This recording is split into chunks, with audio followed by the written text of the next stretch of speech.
Hello everyone, today we are going to see functions in Python. So how we can create a function, what is the uses of creating a function, how we can call the function, finally what is the function is going to be returning, that we are going to see in this video. So contents, functions, introduction, docstring, return statement, scope and lifetime of a variable, types of functions, parameters and arguments, finally exercise. So function is a group of related statements that perform a specific task. For example, so if you want to find out addition of a two given numbers, so there we are going to be write the function. There it is going to be containing the statements of related to the addition of two numbers. Finally, when we are executing or when we are calling the function by passing the two argument values to the function, the resultant value is going to be displayed. But why we are going to be creating of a function? So the creating of a function is useful whenever you want to execute the same code more times, then it is going to be useful to execute the same function for n number of times.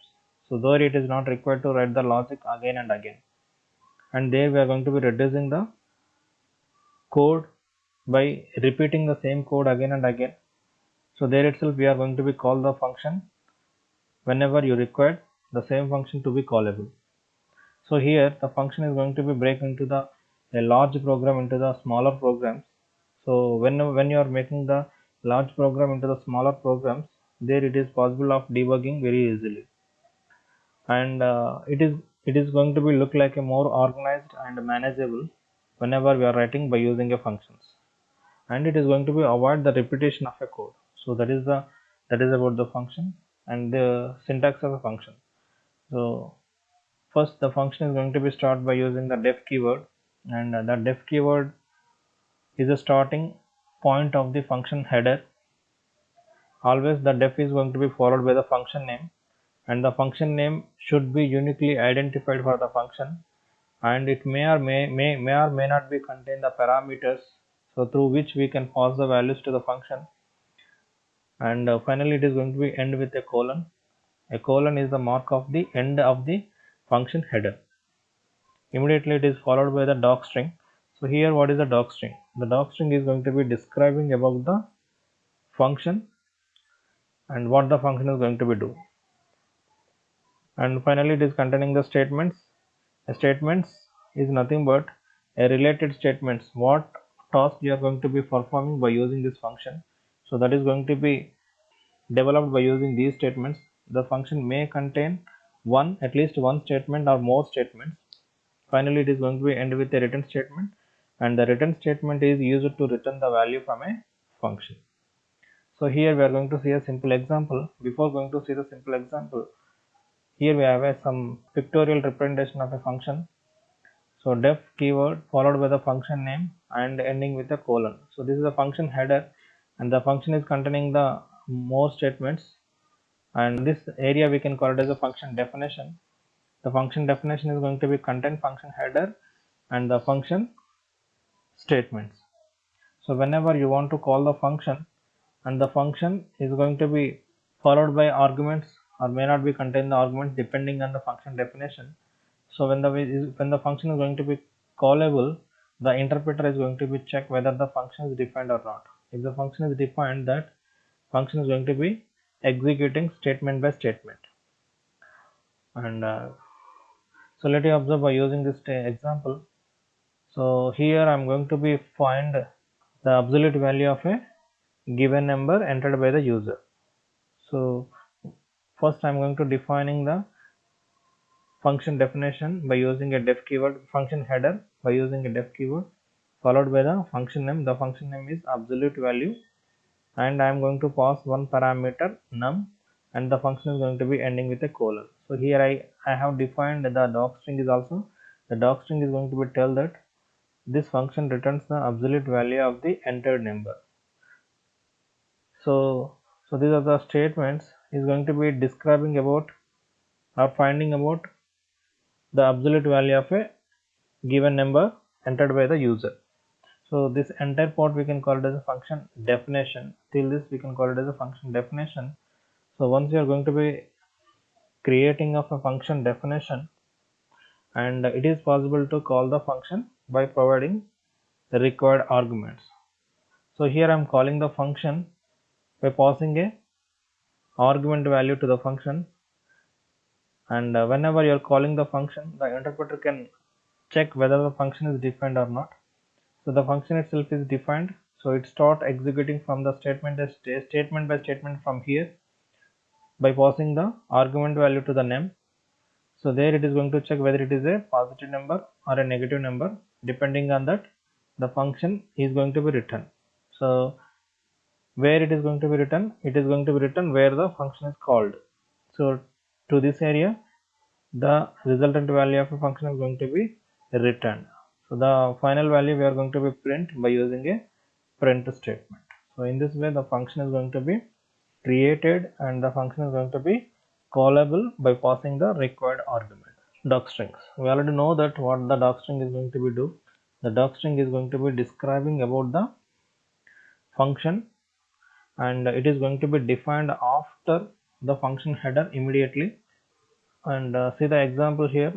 I'm going to create some function. The function immediately is containing the docstring, and I'm going to call the function by passing the some arguments. Or direct, if you want to print the what the function docstring is there, and we are going to use this statement to print the function docstring, means greet dot double underscore doc double underscore. So it is going to be describing what is the docstring available in a function definition. If you are not able to provide any docstring in the given function, it is not going to be print anything, even though if you are calling by using this keywords. So return statement. A return statement is used to end the execution of a function call and returns the result to the caller. So here, what is a return statement? The return statement is the end point of the execution of a function call. Means what here? For example, so we can observe the example here. What the example is going to be say here? Def add of a comma b, return a plus b. So after the return statement, even if you are creating any other statements, or even if you are writing any other statements, and those statements are not going to be callable because or executable, because the return keyword is the end point of a function definition. So whenever the interpreter is identifying return keyword inside the function, thereafter any more statements are going to be identified and those statements will not be executable. And what is the use of a return? The return is going to be returning the last value of a function to where the function is callable. So here I am calling the function.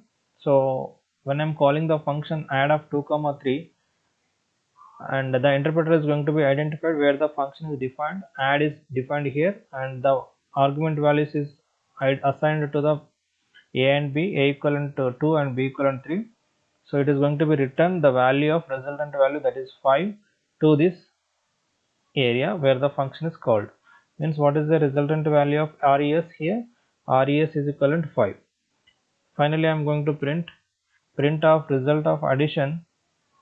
There I am going to use the format of res. Res value is 5. Which value, what is the value we got from the resultant of a function, that is going to be printed here. So that is about the return statement. And if the return statement is not defined without any or without any expression, so then the special value called none is going to be returned. Scope and lifetime of a variable. Here scope of a variable refers to a part of a program in which a variable is accessible. Means what is the area of a defining of a particular variable inside the program, whether it is defining in the main program or whether it is defining in a particular block of a program. So depending on that, the scope of the variable is going to be identified. And there are two types of scopes of variables available: global variable as well as the local variable. So what the global variable is going to do? So the variables which are defined in the main body of a program are called as a global variable. Means whenever you are defining any variable in the main body of a program, and that variable is going to be accessed anywhere in the program, there is no restrictions to access of that variable whenever we are defining the variable in the main program. That variables we can call it as a global variable. And local variable, the variables which are defined within the function is called a local variables. Means what? For example, if you are defining any variable inside a for loop or inside a conditional statement or inside any function, and those variables are restricted to that particular area only, it is not going to be accessible outside that defined area. So those type of variables we can call it as a local variables. So here is a simple example. So I am defining x variable in the main program. Means what? It is going to be defining in the global declaration. So then I am going to define some other same x value inside the function definition. So here I am going to print the x value. So x value means what? It is going to be accessing the local variable. If the x variable is not defined inside the function, then it is going to be accessing of the x variable which is defined outside the function definition. So here you can observe here. So here I am going to call the function. When I am calling this function, and the function is going to be executable, and depending on the variable value defined inside the function is available here. So depending on that, the variable value is going to be accessed whenever we are calling this function. And immediately after the calling of a function, some other statements are there. Print of value of x. So here the variable value is going to be accessed from the globally defined variable, that is from the main program. Means this x variable value is going to be accessed, and this x value is restricted to this particular function only, and this x value is going to be accessed anywhere in the program. And if inside the function x is not defined, then it is going to be accessed from the x is equal to 50 value. So it is about the scope and lifetime of a variable. So types of functions. Basically, we can divide the functions into two main types. One is a built-in functions, another one is a user-defined functions. Built-in functions are nothing but it is already built into the Python language itself, is called as a built-in functions, and we can directly use those functions by calling those functions, and we need to provide the number of arguments if it requires. So those functions we can call it as a built-in functions. User-defined functions are nothing but we need to define those functions and to do a certain task, and those we can call it as a user defined functions. The user defined functions are also accessible by other programmers if it is available in the library of a defined Python. So built-in functions are nothing but 68 built-in functions are available in Python. So here I am providing few built-in functions according to our syllabus, so which are useful, and those functions are going to be defined here. So many functions are going to be identified here. Each and every function is going to be do their own task.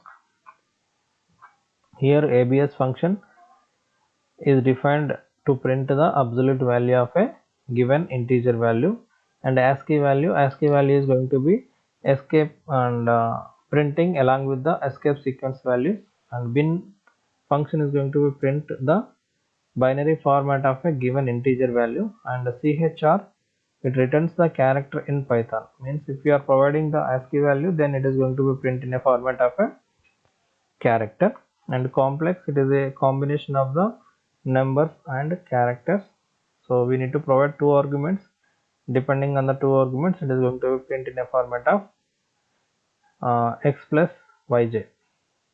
And dict is nothing but it is going to be converted into the dictionary format. And the format is useful to print in a formatting of a given string value. Hex, so the integer values are going to be converted into the hexadecimal values. So each and every functions are there. Let you check len is nothing but it is going to print the length of a given string or a given sequential value numbers. And max, it is going to print the maximum value of a given string values or integer values. Depending on that, it is going to print the maximum value. And the minimum value is going to be print the minimum of a given numbers or a given string values. And POW, power of a given two values. So for example, power of 3 comma 4 means what? It is the 3 power 4 is nothing but 81. So in this way we are going to use the few built-in functions in Python. And next, user-defined functions. The functions that we are defined ourselves to do certain tasks that we are called as user-defined function. The functions that we write in our own are called user-defined functions. And so user-defined functions could be a library function to someone else.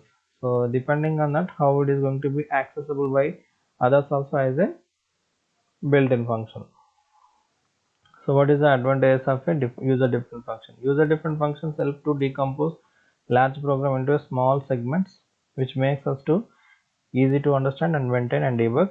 If repeated code occurs in program, function can be used to include those codes and execute when needed by the calling of a function. Programmers working on the large project can be divided workload by making a different functions. So these are the uses of a defining of a user-defined functions. So example we already seen, and I am finding the addition of a two numbers. Finally, I am returning the addition of two number values, and I am calling the function. So this entire process I can call it as a user-defined function. Parameters and arguments. There can be two types of data passed in the function. First type of data is data passed in the function call. This data is called as an argument. The second type of data is called received in the function definition, and this we can call it as a parameters. Means what? Let us take a simple example here. So whenever we are defining any function by using some variables, and these variables are called as a parameters. Whenever we are calling a function by using some variables, and those variables are called as a arguments. So arguments or variables can be any variables expression. Argument is a actual value, and parameter must be a variable to hold coming values, and parameter variable in the declaration of a function. So that we already know that. So depending on that passing of a parameters and arguments, it is going to be classified into the four types: required arguments, keyword arguments, default arguments, variable length or a arbitrary arguments. Required arguments. And required arguments are nothing but the arguments are passed to the function in correct positional order.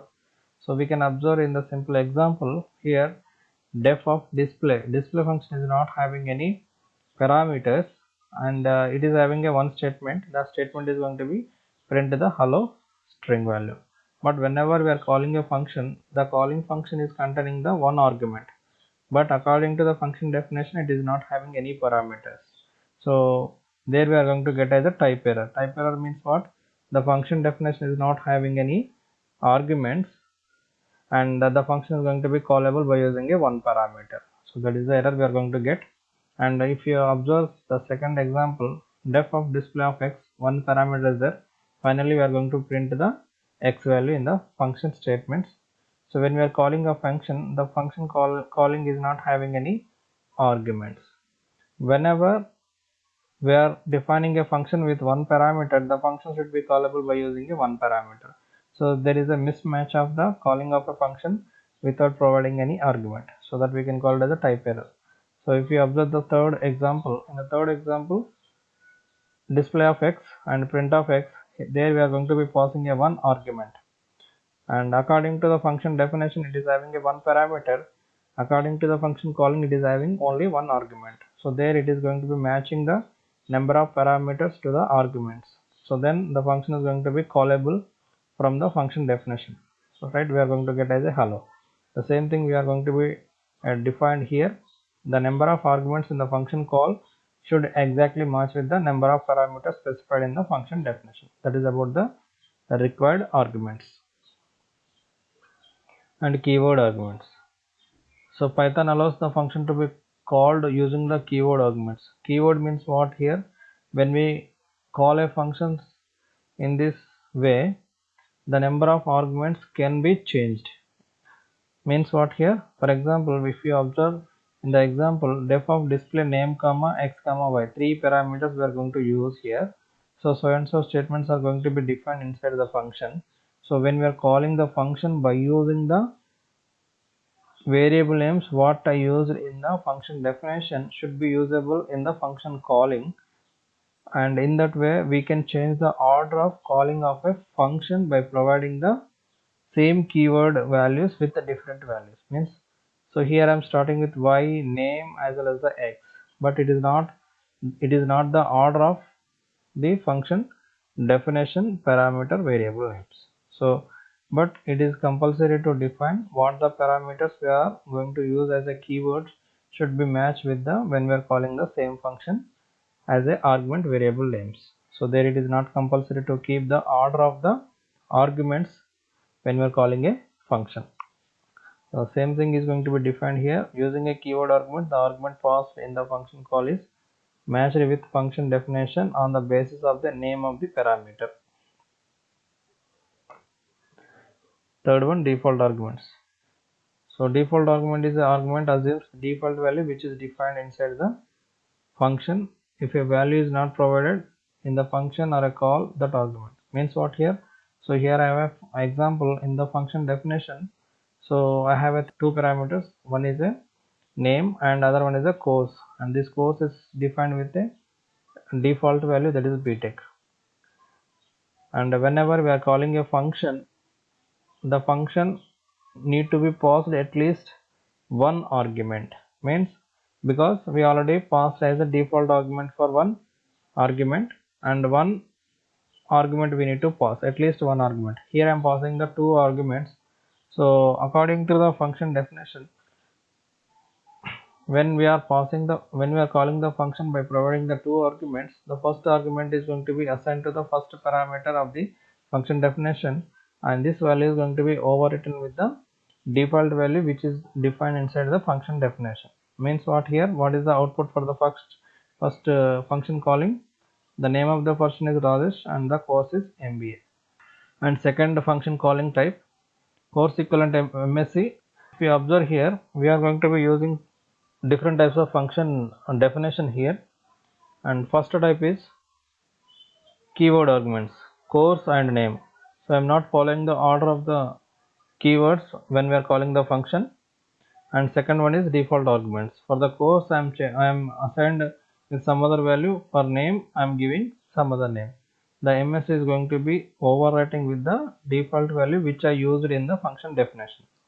And finally I am calling the function by using a one parameter. So whenever you are not providing the second argument value, that is going to be considered from the default value which we used inside the function definition. So that we are going to get the output for the third function call is the name of the person is Ravi and the course is BTech. So this is about the default arguments. And variable length are arbitrary arguments. Sometimes when we don't know the advanced number of arguments that we will pass into the function, so at that time we are going to use the arbitrary arguments. So how we can use the arbitrary function? There we are going to use a hashtag, that is a star symbol before the parameter name. So we can observe the example here, def display of star. Star means what here? Arbitrary arguments, means when we don't know the number of arguments that we are going to be passed into a function followed by the parameter name. So and so statements are here.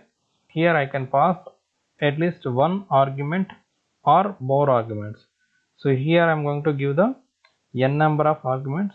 So in this example I have provided only 5 arguments, and those arguments are going to be considered in a format of the arbitrary. Means how many of arguments that you are going to be passed to the function, it is going to be acceptable when you are going to be defining the function in a format of a arbitrary arguments are going to be passed into a function.